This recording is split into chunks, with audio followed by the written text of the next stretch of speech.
আসসালামু আলাইকুম রহমতুল্লাহি ওয়া বারাকাতুহু। প্রিয় হাজিরিন, যে বিষয়টা নিয়ে আপনাদের সামনে আমি কথা বলবো সেই বিষয়টা হলো কিয়াম ফরজ। কে বলেছেন?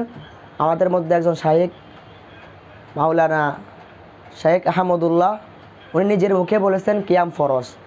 তো এই কীভাবে কিয়ামটা ফরজ হইল আমি বলবো না, আপনারা ওনার মুখ থেকে শোনেন। কিয়াম করা ফরজ। কিয়াম করা কি ভাই? ফরজ। কিয়াম না করলে ফরজ তরক হয়ে যাবে। কোরআন হাদিসের আলোকে কিয়ামের বিধান কি? কিয়ামের বিধান কি? কিয়াম মানে দাঁড়ানো। কিয়াম করা ফরজ। কিয়াম করা কি ভাই? ফরজ। কিয়াম না করলে ফরজ তরক হয়ে যাবে।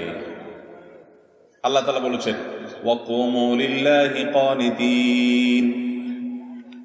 তোমরা আল্লাহর আনুগত্য করতে গিয়ে, আল্লাহর হুকুম মানতে গিয়ে দাঁড়িয়ে যাও, কিয়াম করো। কে নির্দেশ করেছে? আল্লাহ। তাহলে কিয়াম করা কি? ফরজ।